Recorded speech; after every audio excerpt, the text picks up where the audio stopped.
The minute hand on the vintage wall clock inches toward another quarter hour as I check my watch for the 100th time. 25 minutes late. The ceremony should have started 25 minutes ago. Through the window of my bridal suite, rows of white chairs stretch across the vineyard lawn like piano keys. October sunlight sparkles off crystal glasses arranged on reception tables, and white roses climb the arch where Mark waits. Where I should be standing right now, becoming his wife. Claire? Sarah, our wedding coordinator, peers around the door. Her professional smile wavers at the edges. Should we, perhaps? Just 5 more minutes. My voice comes out steady, but my hands tremble as I check my phone again. No missed calls, no text messages, no explanations. The lace sleeve of my wedding dress catches on my engagement ring as I scroll through my contacts. Mom, Dad. Their numbers stare back at me, unused since the rehearsal dinner last night when everything seemed fine, better than fine. Mom had actually hugged me, told me I looked beautiful. Dad had cleared his throat in that gruff way that means he's holding back tears. A gentle knock breaks through my spiral. Claire? Mark's voice carries through the door, warm and worried. Can I come in? You're not supposed to see me before, the words catch in my throat. Pretty sure we're past that superstition now, sweetheart. I smooth my dress, an automatic gesture Mom drilled into me since childhood. Always be presentable. Never let them see you rattled. Come in. Mark steps inside, handsome in his tuxedo, his face etched with concern. I try to smile, to be the composed bride, but something in his gentle expression makes my careful walls crack. They're not coming, are they? Lily just called your Aunt Patricia. Jenny, my maid of honor since 7th grade, touches my arm. Her voice drops to a whisper. Your parents are at Amanda's birthday brunch in Palm Springs. The words don't make sense at first. They're a puzzle with missing pieces, a story with pages torn out. Then understanding hits like a physical blow, and I find myself staring at my reflection in the full-length mirror. I see a 10-year-old girl proudly clutching her straight-A report card while Mom and Dad fuss over Amanda's soccer trophy. Second place is wonderful, sweetheart. Claire, put that paper on the fridge if you want. I see myself at 16, stirring spaghetti sauce as headlights sweep across the kitchen window. Amanda sauntering in 2 hours past curfew, Mom asking if she's hungry, Dad chuckling about teenagers being teenagers. No questions, no consequences. I see myself at 19, suitcase handle cold in my grip. Amanda never gave us this much trouble. Mom sighs, not even looking up from her magazine. I just don't understand why you can't be more like your sister. The memory blurs as a tear slides down my cheek. I catch it before it can fall on white satin, the motion as automatic as all my careful strategies for staying perfect, staying worthy, staying what they want me to be. Mark's hand settles warm on my shoulder. In the mirror, I see him standing behind me, solid and steady as the ground beneath my feet. It's your call, Claire. We can wait longer if you want. His words unlock something in my chest. A truth I've spent 28 years trying not to see, trying to fix, trying to earn my way around. They're not coming. They were never going to come. No matter what I do, what I achieve, what I sacrifice, I will never be Amanda, and that's all they've ever wanted me to be. I straighten my spine, one tear. They get one tear and not a single one more. I reach up and adjust my veil with steady fingers. No, I say, and my voice rings clear as chapel bells. They've made their choice, I'm making mine. Another knock, Sarah again. Claire, the musicians are asking. Tell them to start the processional. I meet my reflection's eyes. They're clearer now, stronger. I'm not letting them ruin today. Mark squeezes my shoulder. You sure? I think of the empty chairs in the front row, saved for parents who chose a birthday brunch over their daughter's wedding. Parents who couldn't give me this one day, who couldn't pretend, even for an hour, that I mattered as much as Amanda. I'm sure. I smooth my dress one final time, not for Mom's approval now, but for myself. Some chairs speak louder than words. and I'm done pretending I can't hear what they're saying. I take Mark's arm, letting his strength steady me. Through the window, I see our guests shifting in their seats, murmuring in confusion about the delay. But they came. All these people chose to be here, chose to support us, chose to make this day matter. Ready? Mark asks. I squeeze his arm. I've never been more ready in my life. The door opens onto the rest of my life. A life where I choose who sits in the front row. A life where love doesn't come with conditions and price tags. A life that's finally, completely, mine. Let's go get married. The band plays at last as Mark twirls me across the dance floor. His parents beam from their table, and for a moment everything feels perfect. Then the phones start buzzing. Not just one phone. A wave of notifications ripples through the reception tables like autumn leaves skittering across pavement. I catch Jenny's expression first, her face draining of color as she stares at her screen. She looks up, meets my eyes, and quickly glances away. Sweetheart? Mark's hand tightens on my waist. What's wrong? I don't know, but I do. Deep in my bones, I know. My own phone vibrates in the hidden pocket of my wedding dress. 3 rapid pulses against my hip, then silence. Another pulse. I keep dancing, Mark's steady presence anchoring me to this moment, to this dance that's supposed to be perfect. The song ends. Mark's father approaches, his weathered face tight with concern. He holds out his phone like he's offering up evidence at a trial. Claire, honey, you don't need to look at this right now. But I do look. The photo fills his screen. My parents beaming at an outdoor brunch table decorated with pink balloons and mimosa glasses. Amanda sits between them in a flowery sundress, her perfectly manicured hand raised in a toast. Palm trees sway in the background. The timestamp burns into my vision. 2:47 p.m., exactly when I was walking down the aisle, alone. I need some air. The words come out steady, calm, like I'm declining a dessert instead of watching my world splinter. Mark's father squeezes my shoulder. You've got family right here, kiddo. We've known you 5 years, they've had 28, and still don't see what's right in front of them. His words unlock a memory I've spent years trying to bury. Me at 22, rushing through hospital corridors with my heart in my throat.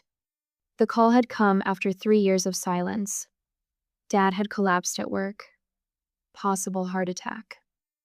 I remember bursting into the waiting room, almost colliding with Amanda. Her perfect makeup, her irritated sigh. Oh, you actually came. Dad had been fine, just severe dehydration and exhaustion. When I visited his room, his eyes had welled up. Real tears, I'd thought at the time. Now I wonder if they were just another performance. Claire? He'd gripped my hand. We're in trouble, sweetheart. The medical bills, the mortgage. I wrote the first check that night. $16,000 over 8 months while I was saving for this wedding. Every time I handed over money, they'd defend me when Amanda made her snide remarks. Every time I paid another bill, Mom would actually listen when I talked. For a while, I thought I'd finally cracked the code, found the price tag for their love. Remember when Amanda said I was rushing to beat her to something? I smoothed my dress, a nervous habit Mom drilled into me. That was right after they cashed my last check. Mark's jaw tightens. He knows what comes next. We'd been stuffing wedding invitations when Mom called. We'll try our best to make it, dear. You know how busy things get. Busy. Like Amanda's birthday brunch wasn't planned months ago. Like they hadn't RSVP'd yes to both events, knowing exactly what they were doing. A protective circle forms around us, Mark's parents, Jenny, friends who've watched this pattern play out for years. They create a barrier between me and the curious whispers, the pitying glances. Their love wraps around me like a bulletproof vest, absorbing impact after impact. The flowers are beautiful, Jenny says, squeezing my hand. The ceremony was perfect. The wine is amazing. They're the ones missing out, not you. She's right. The reception sparkles under market lights. Laughter bubbles up from the tables. Love flows as freely as the wine. But there's a hollow space in my chest where acceptance should live. Later that night, I sit on the hotel bed still in my wedding dress, staring at my phone. Mom's contact photo glows on the screen, a Christmas snapshot from before Amanda learned she could do no wrong. My finger hovers over the keyboard. The message takes shape, each word a stone I've carried for years finally set down. You made your choice today, and now I'm making mine. The response is instant, Mom's face filling my screen for an incoming call. No text, no apology, just the expectation that I'll answer, explain myself, smooth things over. Make their choices okay, like always. I silence the phone and turn to Mark. They still don't understand what they've done. He pulls me close, careful of my dress. No, they don't, but I understand exactly what I've got. Outside our window, the vineyard stretches into darkness, rows of vines like patient sentries. Stars speckle the sky, each one a pinprick of light in the vast black. I think about family loyalty, about the weight of expectations versus the warmth of real love, about what we owe the people who created us and what we owe ourselves. The debt has never been mine to pay. It's taken a wedding day betrayal to show me that truth. I curl into Mark's side, letting the last tears fall. Tomorrow, we'll face whatever comes next. Tonight, I'm exactly where I belong, wrapped in the arms of someone who shows up, who stays, who loves without a price tag attached. For the first time in 28 years, that feels like enough. 3 weeks later, thank you cards scatter across my kitchen table like autumn leaves. Each pristine white envelope represents someone who chose to witness our wedding day, to celebrate our love. My hand cramps from writing personal messages, but I welcome the discomfort. It keeps me focused, keeps me from checking my phone, even though it hasn't buzzed in a week. The doorbell shatters my concentration. Not a gentle press, a prolonged ring that makes my shoulders tighten. I already know who it is before I open the door. Mom stands in the hallway, her pearl necklace gleaming against her coral blouse, the same blouse she wore to Amanda's birthday brunch. Her lips quiver with what anyone else might mistake for emotion, but I recognize the theatrical tremble from countless childhood moments. How could you tear this family apart over something so petty? The words burst from her before I can even step back to let her in. I hold the door open wider, my bare feet cold against the hardwood floor. Come in if you want to have an actual conversation. She sweeps past me, designer purse clutched to her chest like armor. Her perfumey same scent she's worn since I was little fills the entryway. The familiar rose and jasmine notes that once meant comfort now make my throat tight. Amanda is heartbroken. Mom paces my living room, her heels clicking against the floor. She can't sleep, can't eat. Your behavior has affected everyone, and over what? A party? The word hits like a slap. A party? It was just a wedding, Claire. Your sister only turns 30 once. My hands still on the back of my couch, gripping the fabric. The familiar fog of invisibility creeps in, that childhood sensation of dissolving, becoming transparent, unreal. But something else rises with it. Something with teeth. My wedding wasn't just a party. My voice comes out quiet, but it cuts through her theatrics like a blade through silk. Here we go again with the dramatics. I moved back here when Dad got sick. The words fall like stones between us. I postponed my promotion. I worked remotely. I drove him to every appointment while Amanda was too busy with her social media consulting. Mom waves her hand. Your sister has a very demanding career. I gave you and Dad $16,000. My voice grows steadier with each truth. $16,000 that I'd saved for my wedding. Amanda wouldn't spare a dime. After everything we've done for you? What exactly have you done? I straighten, release my death grip on the couch. Besides, compare me to Amanda my entire life? Besides, show up to every soccer game she played while missing my honor society induction? Besides, choosing her birthday brunch over my wedding? You're being melodramatic, as usual. Mom's voice turns sharp. Your father is devastated by your behavior, and Amanda says you've always been jealous of her.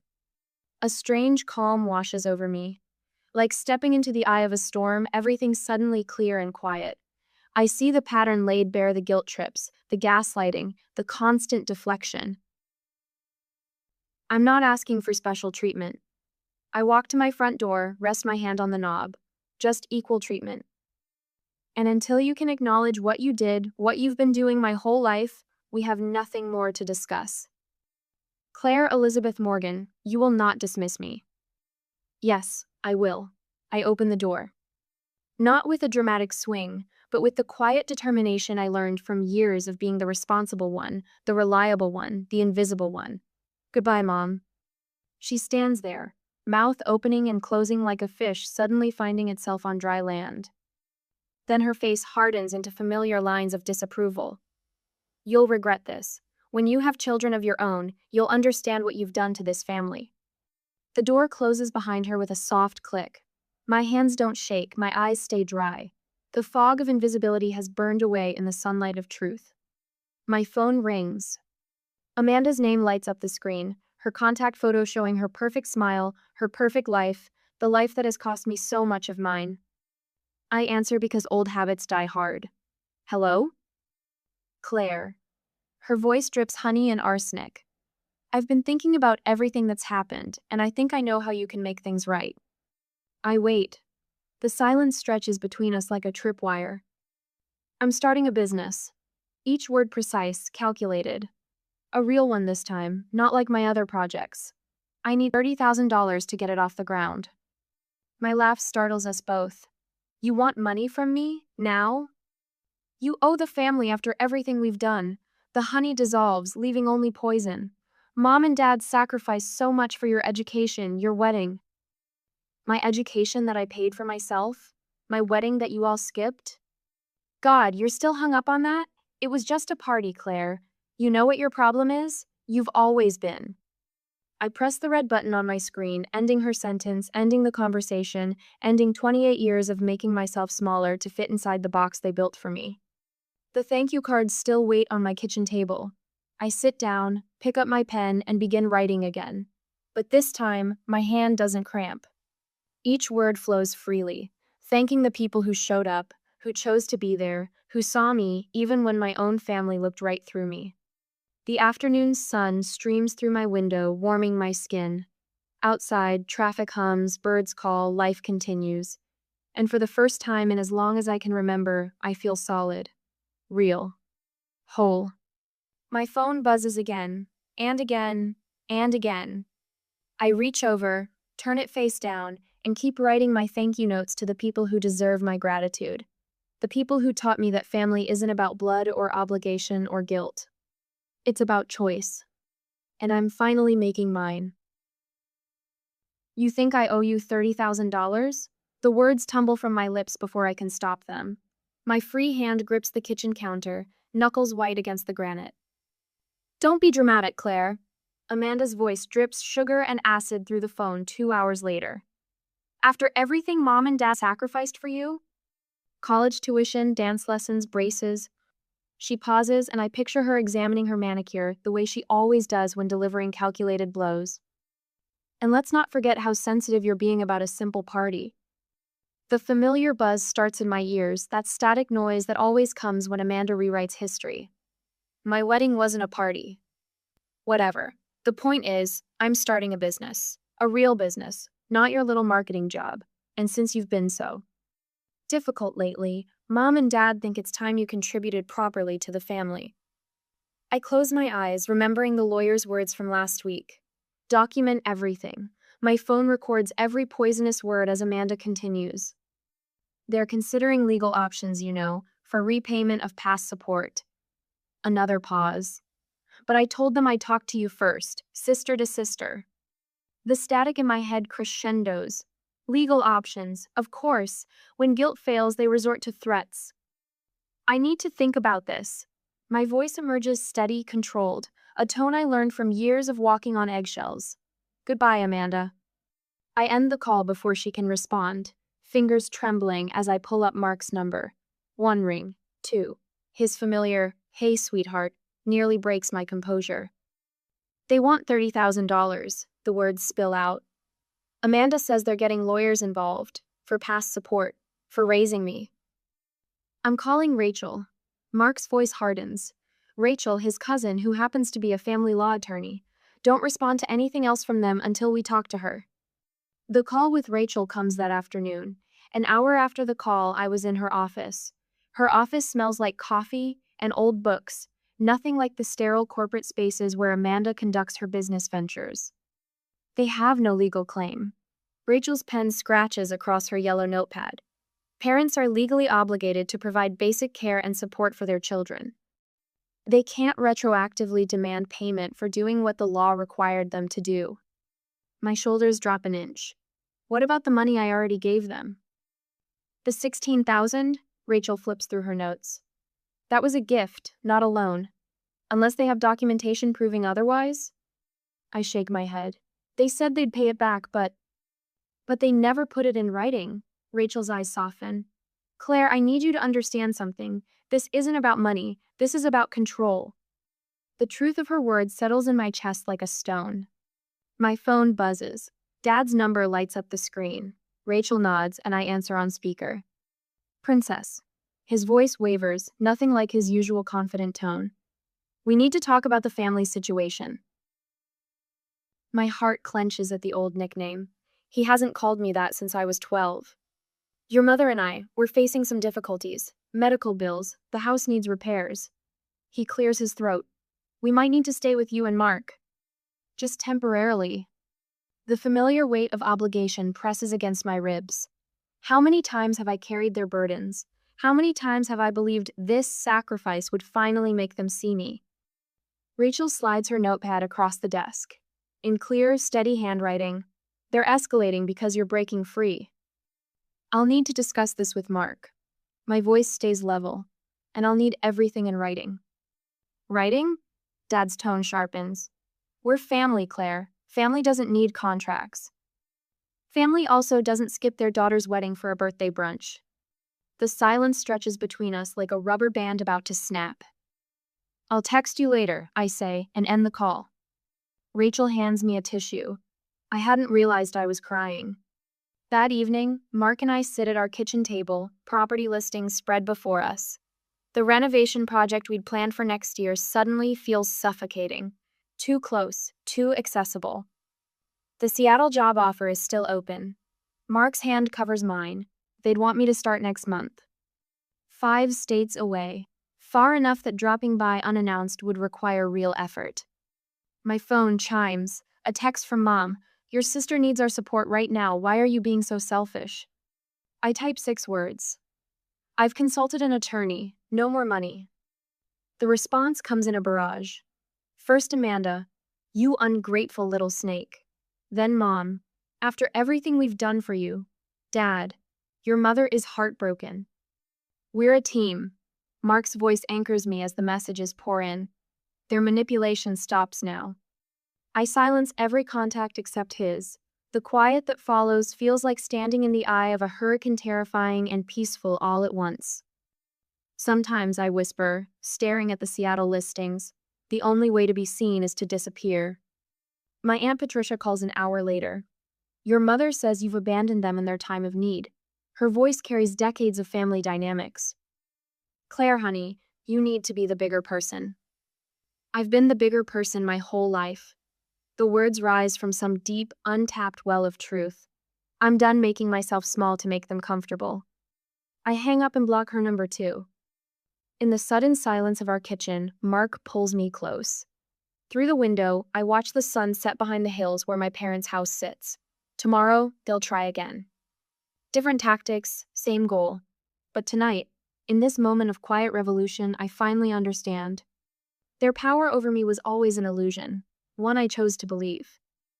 I turn away from the window and face my husband. Call Seattle, tell them we'll take it. The rest of the evening passes in a blur of logistics and listings. But underneath the planning, a strange lightness fills my chest. Not happiness, not yet, but something closer to freedom. My phone sits silent on the counter, dark screen reflecting the kitchen lights. In its black mirror, I see the ghost of who I used to be, good daughter, the reliable backup, the endless well of support. She's gone now, and in her place stands someone stronger. Someone who finally knows her worth isn't measured in dollars or favors or sacrificed dreams. Someone who understands that sometimes love costs too much. The sun stretches long shadows across hardwood floors Mark picked for our new Portland home. 3 months of quiet mornings, predictable routines, peace. No drama, no guilt-laden phone calls, no Amanda. Until now. My parents' Mercedes pulls into our driveway, Amanda's red Audi right behind it. My stomach clenches as I watch from the kitchen window. Mark left for Seattle 2 hours ago, a business trip we'd planned for weeks. They must have known, must have waited. The doorbell chimes. I count to 10, straightening my spine the way I learned in college debate club. Whatever comes next, I won't let them see me flinch. Mother's face crumples when I open the door. Claire, sweetheart. Her voice wavers, practiced tears brightening her eyes. Dad stands behind her, mouth set in that stern but concerned expression he perfected during my teenage years. Amanda sniffles, mascara artfully smudged. Perfect casting for their little intervention. This is unexpected, I say, keeping my tone neutral. The words taste like chalk. A daughter shouldn't need an invitation to see her parents. Dad's voice carries that familiar weight of authority, of obligation. Especially when they've driven hundreds of miles to make things right. Amanda pushes past them into my foyer, uninvited. Her designer heels click against the hardwood Mark and I installed together. Nice place, she says, but her nose wrinkles like she's smelling something unpleasant, though it's a bit remote. That was the point. I leave the door open, a clear message they pretend not to see. Mother sinks onto my couch, hand pressed to her chest. The doctor says my blood pressure. She pauses for effect. Well, the stress of this family situation isn't helping. I'm sorry to hear that. The words come automatically, years of conditioning trying to take over. I push them back. Dad paces, each step deliberate. Claire, you've always been the sensible one. This distance, these accusations sit isn't like you. You're right. My voice stays steady. The old Claire would have accepted your excuses, would have written another check, would have smiled while you missed another milestone. Amanda's eyes narrow. She leans close as she passes me, whispers, "You still owe us." The words hit like a slap. But instead of flinching, I walk to my home office. I need to show you something. The cream folder sits ready on my desk, organized during sleepless nights when I wondered if this moment would come. Bank statements, text messages, photos. A paper trail of love offered and rejected. Mother's tears vanish when I spread the documents across my coffee table. What is this? Evidence. I point to the bank statements. $16,000 I sent you last year. Here's Amanda refusing to help when I asked her to split the cost. My finger moves to the text screenshots, and this, I tap the photo of them at Amanda's birthday brunch. This was taken the exact moment I walked down the aisle alone. You're being dramatic. Amanda rolls her eyes, but her fingers twist together in her lap. No, the word rings clear as chapel bells. I'm being honest, something this family never learned to do. After everything we've done for you, Dad's mask slips, showing the anger beneath. The sacrifices were conditional. I stand straighter. Every gift came with strings. Every kindness had a price tag. I won't fund Amanda's business. I won't be your financial safety net. If you want a relationship with me, it will be based on mutual respect, not obligation. You've always been so selfish, Amanda spits, desperation cracking her perfect facade. Mother collapses into genuine tears now, not the delicate ones she practiced in her mirror. Dad's face flushes dark red. None of them ask about my life here, my happiness. The promotion I mentioned in the Christmas card they never acknowledged. I walk to the door, hold it open wider. I think it's time for you to leave. Claire. Mother stands, smoothing her skirt. Don't do this. Don't throw away your family over. Over what? My wedding day? The lifetime of playing second choice? The money you took while treating me like a bank instead of a daughter? Each question hits like stones dropping into still water. You showed me exactly where I stand. I'm just finally standing somewhere else. They file out, Amanda first, then Mother clutching Dad's arm. The autumn breeze carries the scent of wood smoke and changing leaves. Behind them, my home waits clean and quiet and mine. A space where love doesn't come with conditions. The door closes with a soft click. Not a slam, not an explosion. Just the quiet sound of choosing peace over performance, truth over pretense, self-respect over suffocating love. My hands don't shake as I turn the lock. I've paid enough. The minute hand on our kitchen clock moves in steady, unhurried clicks.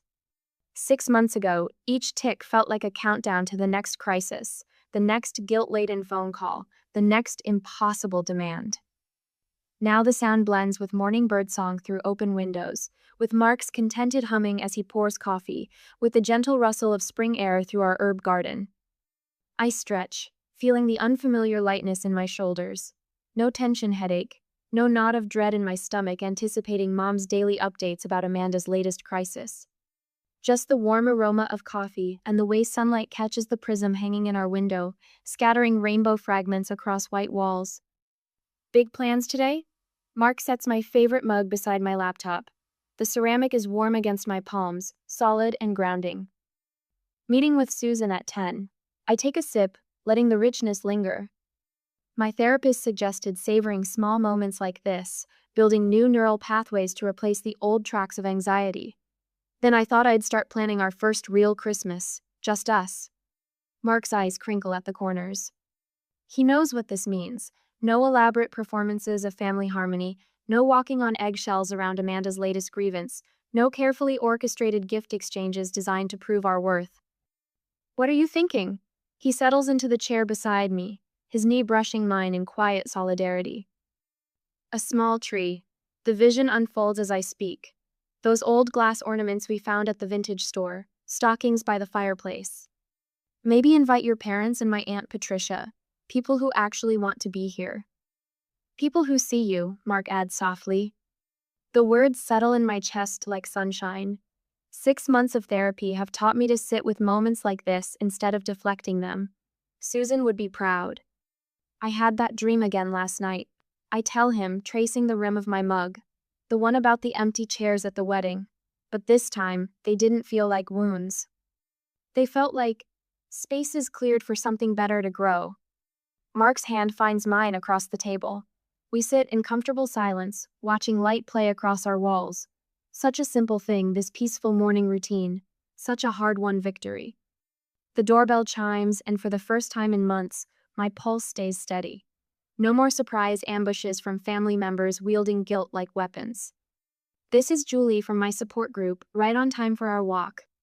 She grins when I open the door, her silver hair caught in the breeze. Ready to save the world? One scared 20, something at a time. I grab my jacket, kiss Mark goodbye, and step into the crisp morning air. The community center where we volunteer sits 4 blocks away, its brick walls weathered but welcoming. Inside, familiar faces nod as we pass. Here, everyone understands the complex journey of choosing peace over toxic family bonds. No judgment, no pressure to reconcile, just quiet support and shared wisdom.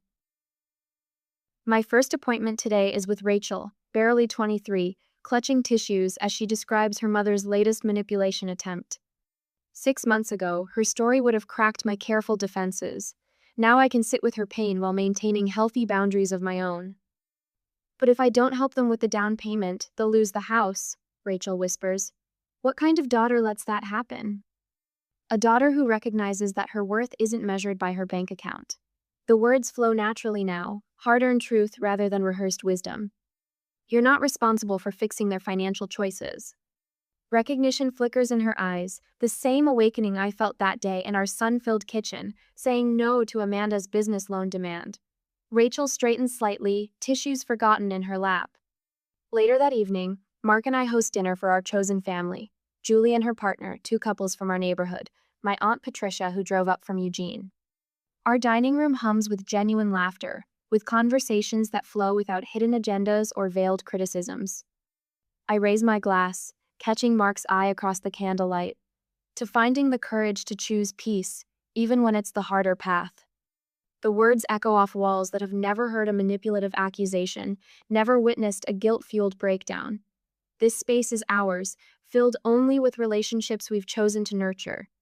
After our guests leave, I stand on the back porch, watching the sun paint the sky in gentle oranges and pinks. A year ago, I would have been compulsively checking my phone, bracing for the next family emergency. Now the only sound is the soft click of the door as Mark joins me, his familiar presence steady as the ground beneath my feet. Peaceful evening, he murmurs, wrapping an arm around my waist. I lean into his warmth, watching stars emerge above Portland's twinkling lights. The truth settles over me like a soft blanket. Sometimes the family you're born into teaches you what love isn't. And that lesson, painful as it is, helps you recognize what love truly is. This quiet contentment, this mutual support, this freedom to exist without constant judgment or demand. Mark's chest rises and falls against my back, our breathing synchronized in the gathering dusk. No words needed, no performances required. Just this moment, this peace, this life we're building together. This is what coming home really means.